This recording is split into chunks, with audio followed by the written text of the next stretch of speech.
La OMS ha estado evaluando este brote a toda hora y estamos profundamente preocupados tanto por los niveles alarmantes de propagación y gravedad como por los niveles alarmantes de inacción. Por lo tanto, hemos evaluado que COVID-19 puede caracterizarse como una pandemia. En los hospitales, médicos y enfermeras enfrentan con valor una situación inédita y peligrosa. En México iniciamos con la declaratoria de la jornada de sana distancia en marzo. Quédate en casa. Si te quedas en casa, si se quedan en casa tus familiares, si nos quedamos en casa todos, hasta donde sea posible. Y en Hidalgo, un hospital inflable apoyará en la atención de COVID-19. Tuvimos que trabajar turnos de 12 horas dentro del aislado hasta 24 horas. Ya se les olvidó todo lo que hicimos, toda el área de salud, tanto médicos como enfermeras, que estuvimos ahí ahora sí que al pie del cañón. Al ser una enfermedad nueva, todos le teníamos miedo. Desgraciadamente, aún con medicamentos que se suponía que tenían validez para COVID, el que se iba a morir, se iba a morir. Pues al principio, yo llegaba a mi casa y yo decía, yo ya quiero renunciar a este trabajo. Pero el hecho de que el padre fuera con nosotros era una gran fortaleza para todo el hospital. Pero hoy se cumplen 5 años del inicio de la pandemia por COVID. Ese día se confirmó la existencia de un virus, hasta entonces desconocido, porque en China lo conocían y sabían que estaba enfermando a gente, que puso en vilo a los sistemas de salud, la vida social, la política, la económica, la deportiva, la cultural, en todo el mundo. Estamos diciendo entonces que Dios la llamó a este servicio durante la pandemia. Pues sí, lo creo, lo sé, lo siento.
Pues hablando de la pandemia, pues no podemos nosotros olvidar desde el inicio, ¿no? Desde que a nosotros se nos notifica que existía un virus potencialmente mortal. Como todos los seres humanos empezamos en una etapa en la que pues no lo crees que eso va a ser muy lejano, por allá de enero del 2020. Por supuesto que no estábamos preparados. No, el primer contacto que tuvimos con el virus pues fue las imágenes, bueno, donde ya a mí a nivel personal me alarmó, fue las imágenes que vimos de Italia, cuando veíamos toda esa caravana de trailers o de carros militares que transportaban una cantidad inmensa de ataúdes. Aquí en México iniciamos con la declaratoria de la jornada de sana distancia en marzo, y pues es donde empieza todo nuestro haber como profesionales. Pues la mayoría jóvenes, a lo mejor acababan de salir de la carrera, y aún así ellos decidieron ir a enfrentar esta pandemia. En relación al programa COVID como tal, nosotros implementamos un ingreso al servicio de urgencias donde habíamos 30 camas, con filtros obviamente, con la finalidad de tener gente ya capacitada, con equipos de protección desde cabeza hasta pies. La gestión que hago como director es tener el número de ventiladores suficientes, que no había, tuvimos que comprar. Teníamos que tener más o menos un promedio de 500 trajes diarios para poder darle solvencia a todo esto. Y finalmente, cómo moverse, porque no es fácil aguantar una jornada de 8 horas sin ir al sanitario, cómo se deshidrataban los médicos y las enfermeras y que tenían que permanecer ahí en atención a los pacientes. Antes de tener el primer paciente, pues tuvimos nosotros que buscar las formas, pues desde cómo nos íbamos a vestir, la situación, pues que eso también no nos lo habían enseñado nunca a nadie, el abordaje del equipo de protección personal. Desde ahí comienza pues esa parte profesional de aprendizaje y de tener que trabajar con un traje que no estábamos preparados y que pues por supuesto que no era nada fácil poder atender pacientes por lo caluroso. A veces eran ya de por sí el calor que se sentía en las áreas, más lo que teníamos en el traje, llegábamos a tener temperaturas hasta de 40 grados corporales. Los equipos de protección al principio pues eran a veces agradables, a veces no, eran de plástico, como tal plástico, se podía ver la ropa, todo. Que por supuesto pues nos provocaban deshidrataciones, lesiones, que teníamos riesgo incluso de lesiones renales por la deshidratación, porque durante las largas jornadas, 8 o 12 horas, pues no podíamos quitándonos ni para tomar agua.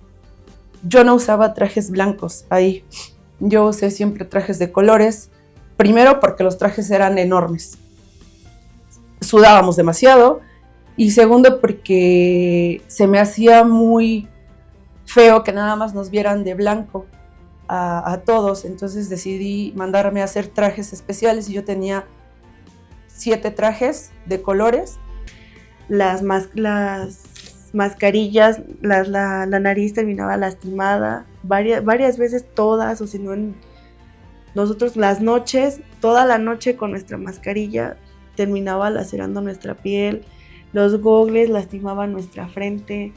Teníamos ya que comprar o adquirir de alguna u otra forma para podernos cubrir y cuidar también, para así nosotros cuidar a los pacientes, estar al pendiente de ellos. Me empezó a interesar tantísimo esa enfermedad que tenía sed de conocimiento. Y algún amigo, en común con una amiga, me dijo que iban a aperturar. Entonces, pues dije, ¿por qué no? Vamos a ver qué pasa, porque yo no sabía qué pasaba después de que yo los mandaba al hospital, que era muy difícil mandar a una persona a un hospital porque estaban llenísimos. Entonces usualmente les daba atención en la farmacia y a veces los iba a ver a su casa. Fui a meter papeles al inflable y sí me aceptaron. A la semana me llamaron y fue donde ingresé a trabajar al inflable.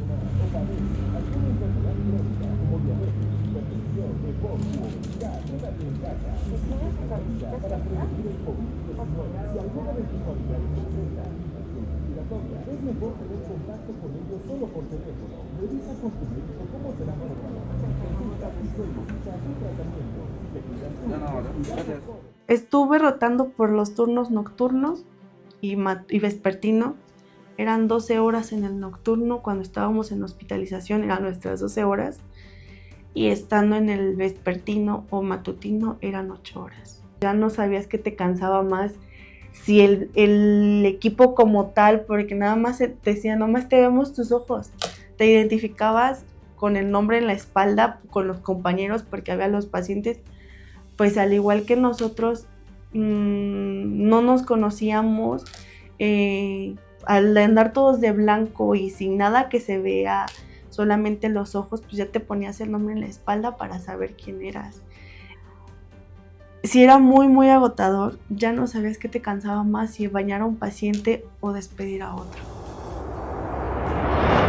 Los pacientes, los compañeros que entramos al área COVID, pues también en cierto momento pues entrábamos con esa angustia, miedo, el que nos fuéramos a contagiar. Pues al principio yo al principio llegaba a mi casa y yo decía, yo ya quiero renunciar a este trabajo, o sea, no me importa que sea un trabajo en el que yo tenga prestaciones, que ya tengo una base, quiero renunciar.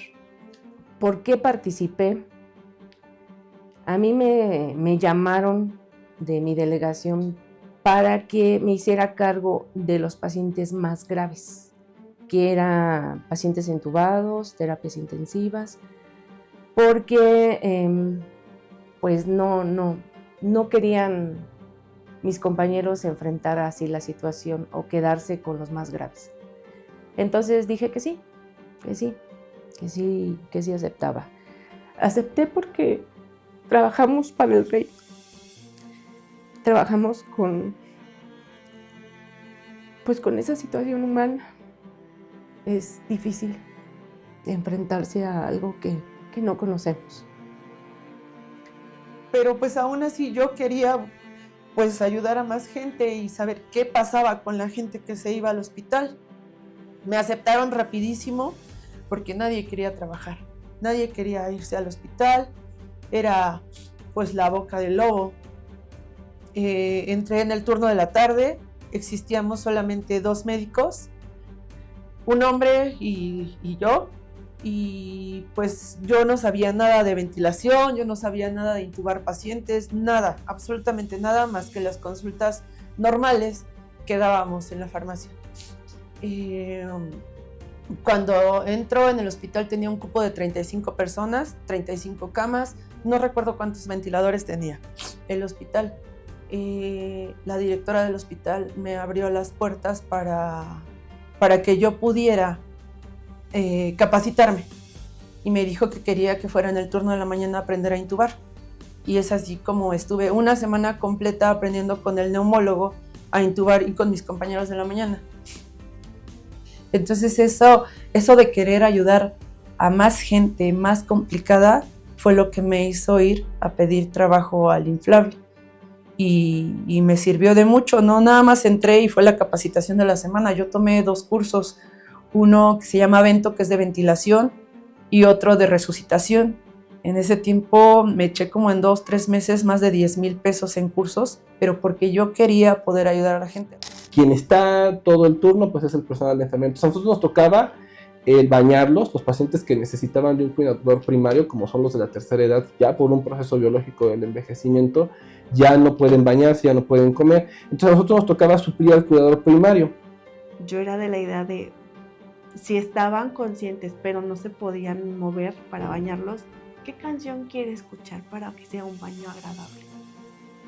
Para que su estancia no sea tan... Sabemos que era feo, no se escuchaba mucho, pero trataba de que fuera lo más agradable. A todos, de hecho, cuando sabíamos que eran cumpleaños de algún paciente, todos, es cumpleaños de tal paciente. Hacíamos letreros, les íbamos a cantar las mañanitas para que igual se sintieran protegidos, queridos. Y lo que les ayudó mucho en esa parte también fue las videollamadas que se empezaron a hacer ya después. Y yo para los pacientes, algunos era la doctora de colores. Siempre me llegaban, o a lo mejor no se acordaban de la doctora Caro, porque aunque soy Edith Carolina, me conocen más como la doctora Caro, era la doctora de colores.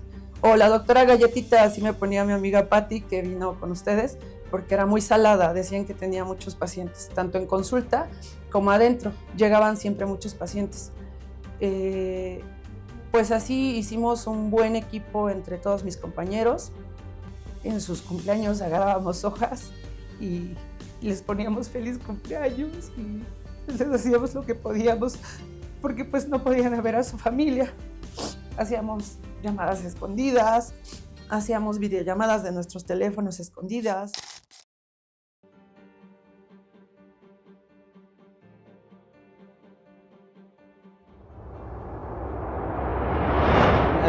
Había pacientes que pues me tocó, yo creo que una de lo más duro que me tocó a mí ver es ver pacientes pues que eran muy creyentes de Dios, que tenían una creencia muy apegada y que reclamaban en el momento de estar ya a punto de fallecer, pues yo qué hice para merecer esto, si siempre me comporté bien, si siempre fui una buena persona, me comporté con los valores, creía en la palabra de Dios, y no solamente en la religión católica, me tocó ver personas que eran cristianas, pastores, personas judías, que hacían este reclamo a Dios: ¿qué te hice yo para poder estar sufriendo de esta manera? Porque la verdad es que la enfermedad, los embates eran terribles, sobre todo la dificultad que tenía para respirar.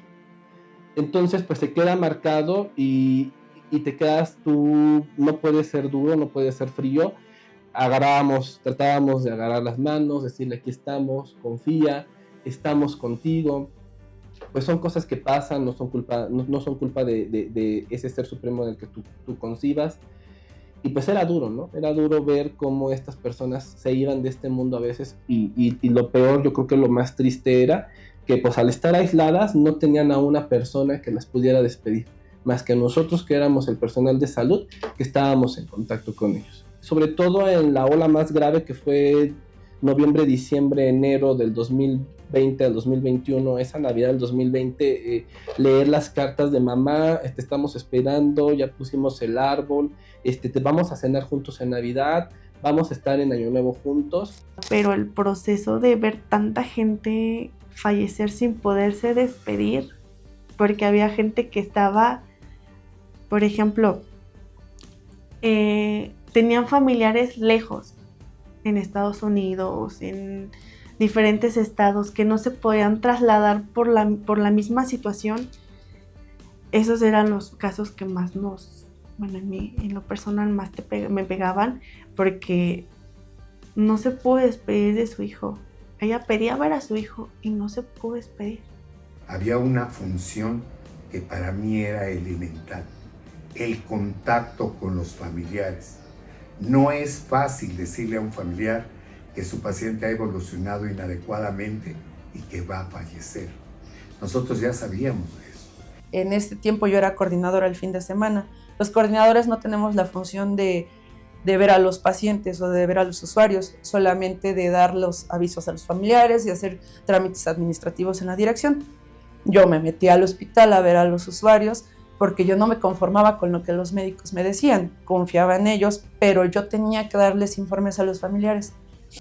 Obviamente pues esto nos va generando una serie de empatías, vamos creando lazos, porque eran pacientes que no estaban un día, eran pacientes que estaban alrededor de 20 días hasta un mes. También tuvimos una pareja de esposos.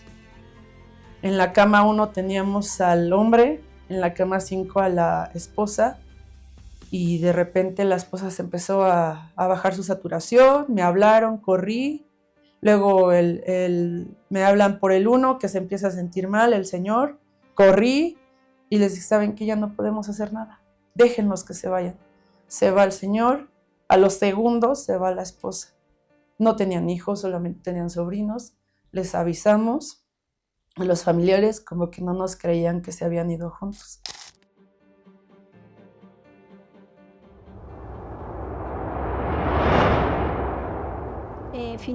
Al terminar cada turno, pues se les daba o ya teníamos ahí el agua, los alimentos, porque pues sabíamos que no podíamos comer, no podíamos estar tomando agua. Entonces, pues ya cuando ellos salían, también ya se tenía ahí el agua, algún lunch para que ellos pudieran tomarlo al salir del área COVID. Yo estuve como apoyo en la cocina, de cocinera. Ahí al parecer el padre Marco recibe un apoyo de un padre jesuita, que él pone lo económico para que nosotros pudiéramos llevar tortas al hospital general, aguas, pues más que nada el acompañamiento en esos momentos a los familiares, haciendo oración. Mi nombre es Aide Delgadillo Galloso, yo vengo de la parroquia, cuasi parroquia Santiago Apóstol. Iniciamos en pandemia con el comedor comunitario. El padre Marco nos hizo la invitación y nos dijo, nos habló del proyecto y pues la verdad a mí me agradó mucho. ¿Cuál era el proceso de este trabajo? El mío era ir a las compras y traerlo aquí a la cocina y para que los demás compañeros se encargaran de hacer las comidas que se daban. El temor siempre existió, siempre, pero teníamos pues nuestros cuidados, el cubrebocas, gel, éramos muy cuidadosos en ese aspecto. Yo creo que fue una gran labor en que la iglesia en esos momentos estuviera presente, porque sí fue algo así como que llegó a impactar, ¿no? De tal manera, pues en la salud, más que nada, pero también en la economía, porque en esos momentos, pues mucha gente con resguardo que se tuvo que hacer en casa. A la fecha seguimos trabajando. En pastoral social. En pastoral social. Yo creo que ante la llegada del COVID, las noticias de cómo estaba desarrollándose el COVID en el mundo y al sentir el efecto de los primeros casos aquí en México, aquí en Hidalgo, yo creo que la iglesia actuamos por obra del Espíritu Santo con sabiduría. Siempre se tiene que tener la presencia de Dios. Y bueno, llegaron a la dirección 2 sacerdotes pidiéndome la posibilidad de ingresar a dar atención a los pacientes COVID. Se les dijo cuál era el riesgo que presentaban al estar en contacto directo. En ese momento, en el 2020, no teníamos implementado un tratamiento específico, que los sacerdotes nos dijeron que no había problema e ingresaron obviamente a las áreas previo entrenamiento de cómo protegerse para estar en contacto con estos pacientes. Yo hablé con los directivos y me dijeron que no tenía ningún problema, que yo le enseñara al padre pues aquí va a ponerse el equipo, a cuidarse para que él tampoco estuviera en riesgo. Y así lo hice. ¿Cómo vamos a responder a esto? No podemos dejar a la gente sola. Vamos a gastar y vamos a arriesgar, pero lo vamos a hacer en nombre del Señor. A la gente no la vamos a dejar sola, ni la vamos a hacernos los oídos sordos. No, hay que dar y hay que acompañar. Esa fue nuestra respuesta. Y gracias a Dios, varios sacerdotes y varios laicos entraron. A nosotros como médicos nos ayudaba bastante porque tenías mejor manejo del paciente. Después de que hablaban, empieza con dificultad respiratoria y hay que colocar mascarilla y hay que colocar puntas nasales, y el miedo que tenía el paciente de primera instancia, después de que hablan con el sacerdote, entonces ya empieza a haber una relajación y empieza a controlar un poquito sus miedos, empieza a controlar un poquito su ventilación respiratoria, empieza a controlar esa angustia y esa agonía que sentían. Entonces, de esa manera nos ayudaba a que mejoraran esa respiración, a que mejoraran esa captación de oxígeno y que entonces fueran a una evolución un poquito más favorable. Yo comencé a visitar familias en las noches, o en algunos durante el día, pero sobre todo en las noches cuando terminábamos algunas actividades que teníamos. Mandaban ubicaciones a las secretarias de las casas donde estaban los contagios, y yo llenaba mi cajuela con lo necesario para asistir a los hermanos que estaban enfermos. Pues a veces en las noches visitaba 4, 5, 6 familias.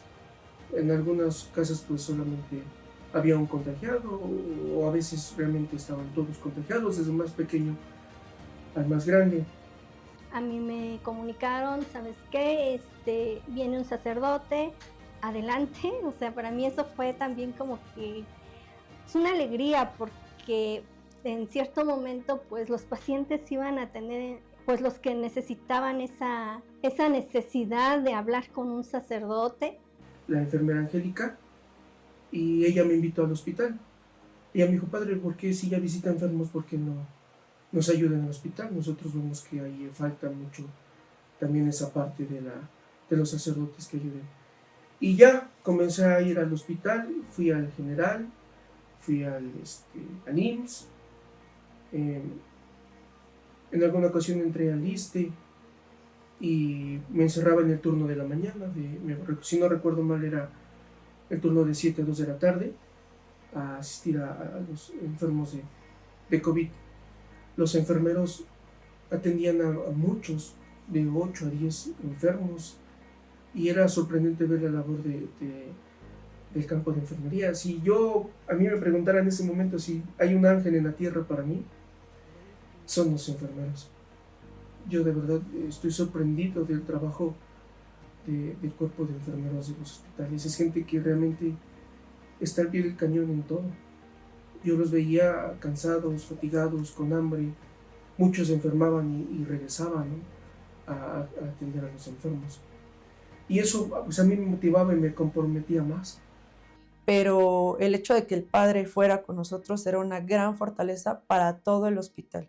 Y aparte el padre que estuvo con nosotros pues aliviaba mucho el alma, desde su voz, que era una paz para nosotros, y saber que llegaba el padre, decíamos, ay, ya llegó el padre, por favor, padre, yo ya sé que va a visitar a todos, pero vaya primero con él, y luego sígase con él, y luego sígase con él, se los decíamos por gravedad, y para nosotros era un alivio. Soy paciente recuperado de COVID-19, estuve hospitalizado muy grave en el Hospital General de aquí de Pachuca, y mi contagio fue en la calle, no nos dimos cuenta en qué lugar, pero empezamos a sentir los síntomas, y yo me contagié primero, y después contagié a mis hijos y a mi esposa y a mi nieto, que ellos como médicos iban a hacer todo lo posible para sacarnos adelante, pero que también nosotros teníamos que poner toda nuestra parte para poder salir de la enfermedad. Primero ya cuando llegabas con un enfermo, decía, ellos pensaban que eres el doctor, y ya te veían, abrían sus ojitos y hola, soy el padre. Cuando decías que eras el padre, abrían más los ojos, ¿no? Vi que llegó el doctor de vestido de bata, con su careta y todo. Le digo, doctor, ¿cómo está usted? Buenos días. Y me dice, no, te equivocaste de profesión. Dice, soy el sacerdote Marco. Le digo, sí, es cierto. Le decía, padre, ¿usted por qué toma ese grave riesgo de venir con nosotros a orar? Paciente por paciente, y inclusive nos llevó un regalito por ahí que fue un rosario a cada uno de los pacientes, y oraba por cada uno de los pacientes y de toda la sala, que éramos bastantes. Se daba el tiempo para platicar con cada uno de nosotros, con cada uno de los pacientes que lo quisieran escuchar, que quisieran escucharlos, que quisieran la atención, más que nada, y les ayudaba mucho. Ellos después decían, nos llevaba pulseritas, cualquier detallito, un detallito bonito, y decía, me la dejó el padrecito, me la puedes poner al lado de mi cama, al lado de mi cabecera. Entonces les ayudó mucho, a todos nos ayudó, a todos. Pues me tocó conocer del padre Marco la necesidad que había de proveerle de estampas, medallas, oraciones, rosarios, lo que se pudiera para que él se los acercara a los enfermos COVID. Aprendí con un tutorial a hacer el rosario con los nudos franciscanos, se llaman nudos franciscanos. Los primeros rosarios que se hicieron fueron de puro hilo y nada más llevaban un crucifijo. Después ya incluimos cuentas para que se vieran un poquito más lindos, más vistosos. Y fuimos buscando colores llamativos, porque eran jóvenes, eran personas mayores, eran de todas las edades los enfermos. Lo que yo todavía conservo mi rosario, y cuando tengo problemas difíciles, lo saco y empezamos a orar. Entonces yo sí le agradezco a la Iglesia Católica que esa gran labor, ¿no?, que nunca nos dejan solos y que Dios está presente con nosotros. Yo creo que en mi vida se manifestó grandemente. Le digo, los médicos haciendo su gran trabajo, pero también Dios, ¿no? Y ahora que conocí a la persona que entrevistaron antes que a mí, pues me conmoví mucho, porque vi que él le dio mucha importancia a recibir un rosario, un obsequio por parte del Padre, no nada más las palabras de aliento, no nada más las oraciones, sino que además conserva el rosario él como una de sus pertenencias valiosas. Y eso me conmovió mucho, me hizo agradecerle a Dios haber sido instrumento de su recuperación. Me conmovió. La gente que podía hablar, pues incluso se acomodaba y te escuchaba y oraba contigo, te prestaba atención, abría su corazón. Pues tú realmente veías el sufrimiento, el temor que tenían. Sobre todo los jóvenes, yo vi más temor en la juventud. Cuando la pandemia dijo que solamente atacaba a la gente mayor, ¿no? Había muchos jóvenes en el hospital y son los que más sufrían, son los que más temían. Las personas mayores, incluso yo vi salir personas mayores del hospital. Era más fácil que el joven fuera atacado por el temor. Usted es el primer paciente que entrevistamos que estuvo en un hospital. ¿Cómo era el ambiente dentro? Bueno, desde luego el ambiente era difícil porque tú no veías ningún rostro. Los enfermeros, los doctores, todos entraban todos con su traje. Y los rostros que veías, pues eran rostros tristes, de angustia, de miedo. Entonces, fue un ambiente difícil, que tú tienes que, ahora sí, cuando se dieron cuenta que yo era el obispo, pues yo tenía que levantar los ánimos ahí. Pero ciertamente sí, era un ambiente así de dolor, de angustia, de miedo. La angustia más fuerte es que nuestros familiares estuvieran bien. Esa era la angustia, o sea, yo inclusive traté de salirme del hospital y me arranqué todo y le dije, ¿sabe qué, doctora? Yo ya me voy a mi casa porque quiero saber cómo están mis familiares. Cuando se dieron cuenta que yo era el obispo, me mandaban papelitos, los pacientes de ahí. Haga oración por mí, mándeme su bendición. A mucha gente dice, ¿cómo puede ser posible que rezar te pueda a ti ayudar? ¿No? Ayuda mucho. Estar en oración constante me ayudó bastante. Yo todas las noches rezaba a Dios con oraciones guiadas. Decía, ¿sabes? Ayúdame, como se los comentaba, ayúdame a poder ser un instrumento de ti. Yo les agradezco a los médicos, a las enfermeras. Todos esos días nos trataron a todos, porque no solamente a mí, nos trataron a todos muy bien. Fueron muchas cosas las que vivimos allá adentro. El padre nos ayudó muchísimo, o en lo personal me ayudó muchísimo a platicar con los enfermos, porque él no podía ir todos los días. Él iba, platicaba, era un consuelo para todos los enfermos, pero al mismo tiempo de no poder ir todos los días, él me dijo, yo le voy a enseñar a usted cómo platicar con los enfermos. Usted puede darles la bendición desde el momento en que nacen hasta cuando se van a morir. Le dije que sí, me enseñó y era muy chistoso porque pues las enfermeras ya hasta me decían, doctora, hable con tal paciente, no se quiere ir, ándele, ayúdele. Yo iba, platicaba con los pacientes como el padre me enseñó, orábamos y les decía que pues no se sintieran mal por dejar a su familia, porque era lo que siempre les dolía, dejar a su familia, a sus hijos y todo. Se sentían culpables muchas veces de no haberse vacunado o de no haberse cuidado de la enfermedad y pues yo les decía que no tenían por qué sentirse culpables, que era algo que tenía que pasar y que se encomendaran a Dios. Era como increíble porque a veces a cuestión de minutos ellos llegaban a fallecer. Se quedaban tranquilos, se entregaban a Dios. Pero eso el Padre me lo enseñó y se lo agradezco demasiado. Creo que fue de mucha ayuda que estuvieran los padres igual en ese momento y más que nada en la oración para que los familiares no se sintieran que estaban solos.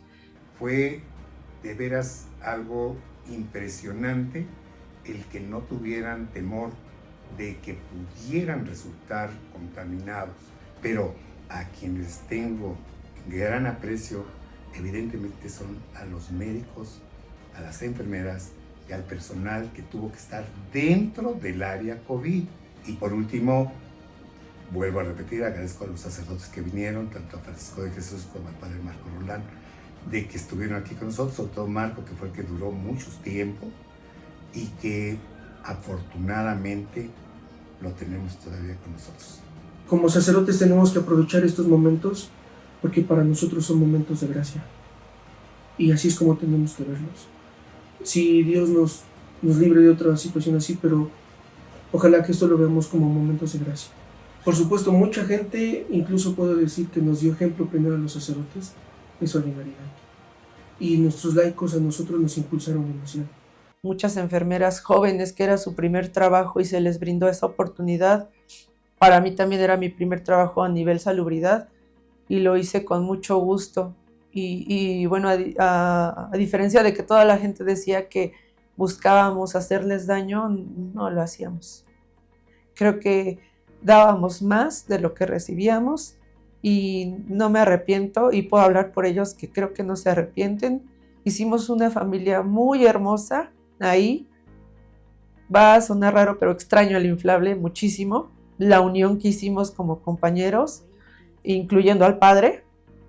Me hizo valorar la vida, me hizo constatar aún más que cuando se hacen las cosas con amor a tu profesión, cuando pones tu vocación por enfrente, cuando pones, en este caso yo que sí soy creyente, pongo a Dios en primer lugar, puedes lograr grandes cosas.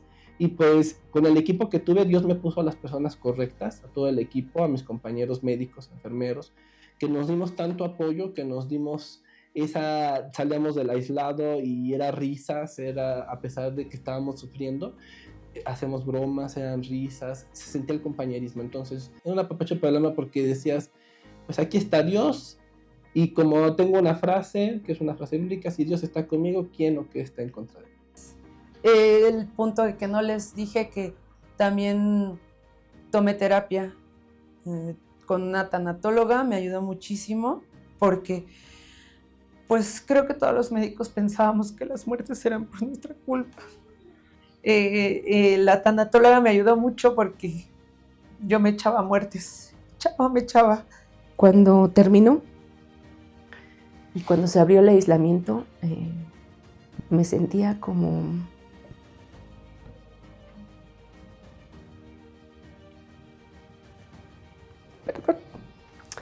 un soldado de guerra, regresando, mutilado. ¿Lo volverías a hacer? Esas siempre son las preguntas que me hacen. Y yo digo, sí, lo volvería a pasar. Lo volvería a vivir. Porque me hizo ser una persona fuerte. Soportar la tempestad, ser paciente. Seguimos sin saber por qué sucedió todo esto.